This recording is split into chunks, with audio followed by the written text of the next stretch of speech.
ferme un peu au 2,98 ou 2,55 à la ville. En 2020, un peu comme madame, j'ai fait des démarches à la ville. On m'avait autorisé le commerce. Suite à ça, en 2023, j'ai reçu des avis d'infraction pour le commerce et l'enseigne. On disait qu'il n'était pas conforme au règlement. Un avis d'infraction de la CPTAQ aussi, qui dit que j'opère un commerce dans une zone agricole. Donc, la CPTAQ, l'information leur vient de la municipalité. Après ça, il y a eu des correspondances entre le bureau de mes avocats et le bureau d'avocats de la municipalité. Puis le dernier courriel que j'ai, c'est que il y a eu une rencontre des conseillers et les conseillers ont décidé de tolérer le commerce. Mais j'ai pas d'écrit. Aujourd'hui, j'ai parlé avec Mme Tremblay.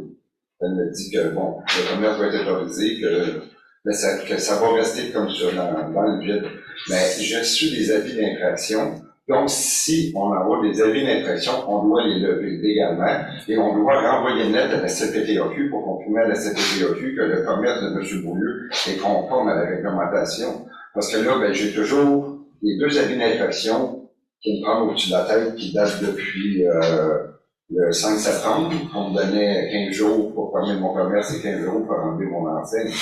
C'était un peu inconcevable, excusez. C'était un peu inconcevable. En 2020, on m'autorise un commerce, puis en 2024, en 2023, on m'envoie des avis d'infraction, puis là, aujourd'hui, en 2024, on me dit, M. Beaulieu, c'est correct, on va laisser ça comme ça, on va tolérer le commerce. Mais moi, j'ai pas le goût de revivre la même situation lorsqu'il y aura de nouveaux conseils, des nouvelles élections, ou une nouvelle directrice ou des nouvelles personnes au permis, qui vont revenir en disant, là, M. Beaulieu, votre commerce n'est pas conforme, vous devez le fermer. Fait que je veux m'assurer que dans le temps, la situation soit fixée et que je n'ai plus à me casser la tête avec ce dossier et que je puisse passer au prochain dossier. Alors, on s'est parlé cet après-midi, Monsieur Beaulieu, je vous ai dit que c'est des choses, mais il n'y a pas de problème. Je vais laisser Marie-Pierre vous expliquer ça plus en détail. En fait, la poursuite du dossier, une fois que les membres du conseil ont décidé de tolérer et ne pas mandater l'administratif de la ville à continuer les démarches, il n'y a pas de résolution à prendre par les membres du conseil, donc ça va vraiment être administratif. Donc, il va y avoir une communication dans les prochaines semaines qui va vous être transmise. J'attends encore là, des informations à l'effet quel genre de communication, qu'est-ce qui doit être inclus dedans, mais soyez assurés là, que vous allez recevoir quelque chose dans les prochaines semaines. On va faire la même chose, vous allez aussi renvoyer un document à la CPTAQ, parce que c'est vous qui avez... non, c'est pas moi, non, mais ça va être plus... Oui. Qui a envoyé le document, parce que la CPTAQ n'est jamais venu me visiter, et on me dit que je vais faire un commerce illégalement, donc l'information... je vais vérifier avec le service d'inspection à savoir quelle démarche qui doit être faite avec la CPTAQ, puis on pourra vous informer. Avec la CPTAQ. Parfait. Merci beaucoup.